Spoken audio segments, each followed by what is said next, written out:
Welcome to another study in this series called Written for Our Learning. This is based on Romans chapter 15, verse 4. The things that were written before were written for our learning. Today's episode, we want to look at the mercy seat, Christ, and blood, and see the concept again of a type and antitype. As we've indicated, is going to be a regular occurrence in this series of studies because there are so many of them. Remember that in the book of Exodus, after leaving Egypt, God's people arrive at Sinai and they're given the law.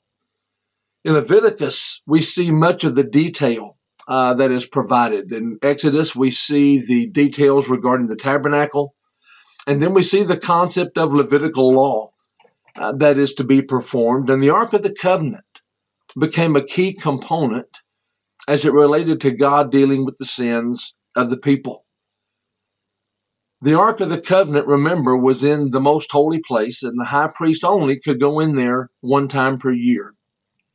And the mercy seat was, again, a key component of that.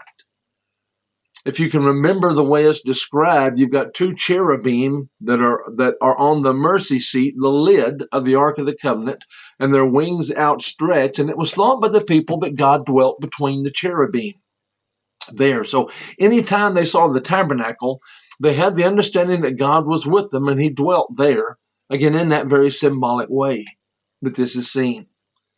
When we look at passages such as Leviticus chapter 16, verses 11 through 16, and Hebrews chapter 9 and verse 7, we see that the high priest went in there one day per year and he offered sacrifices, first of all for himself, and then he sprinkled blood in the most holy place as it relates to the sins of the people. Leviticus indicates it was, and Hebrews 9 indicates that it was sins that were done in ignorance. We also know, based on passages such as Hebrews chapter 10, and I'll ask for you to be turning there as we'll spend the few moments we have in this study there, that it was not possible for the blood of bulls and goats to take away sin. We're taught that in Hebrews chapter 10 and verse 4. And so that explains for us the need for the scapegoat. The sacrifices were exactly what God had bidden them to do, and it was how God dealt with, covered their sins at that point.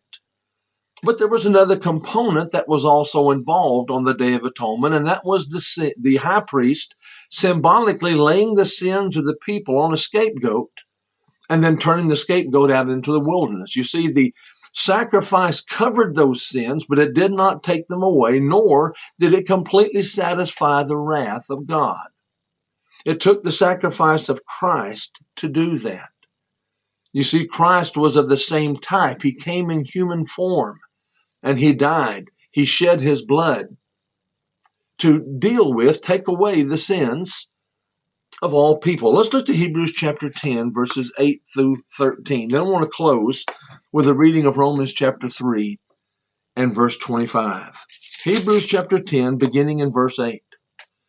Previously saying, sacrifice and offering, burnt offerings and offerings for sin you did not desire, nor had pleasure in them, which are offered according to the law.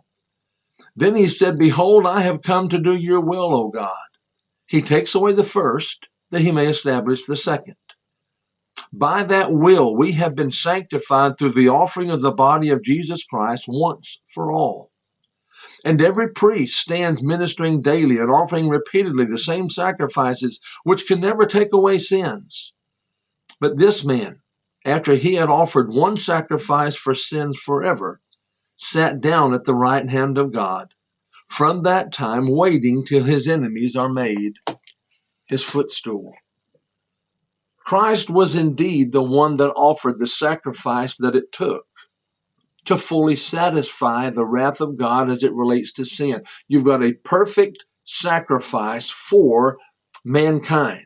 You've got man dying for man, the ultimate sacrifice made, the sinless sacrifice made. And we can see so many contrasts that clearly we don't have time to cover in an episode as brief as this one.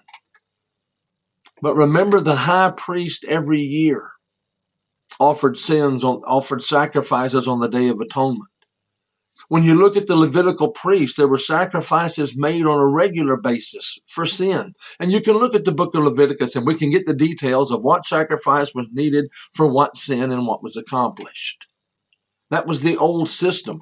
But Hebrews chapter 10, we just read, where Christ did away with the first so that he may establish the second.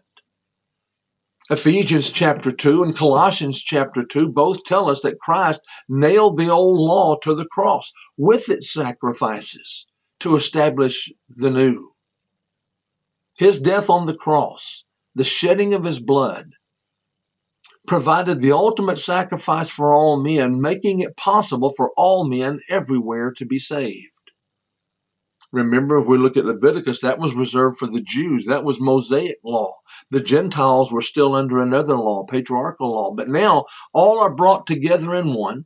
Christ made the ultimate sacrifice. And even today, we see man benefiting from the shed blood of Christ as we come into contact with the blood of Christ in the waters of baptism. Romans chapter 6, verses 1 through 6.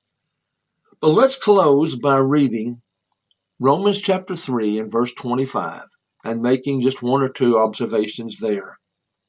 Referring to Christ, whom God set forth as a propitiation by his blood through faith to demonstrate his righteousness, because in his forbearance God had passed over the sins that were previously committed.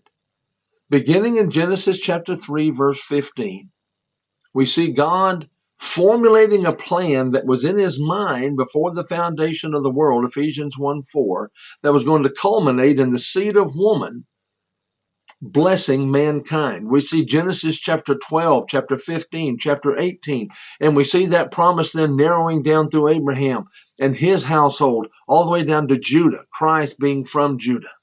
But that word propitiation is what I want us to see.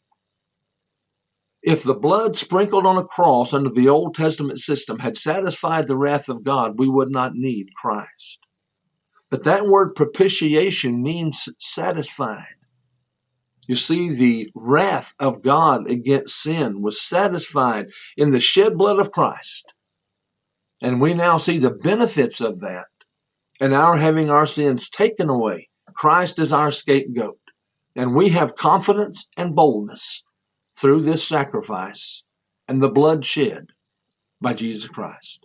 Thank you again for joining us in this study. And until next time, God bless you.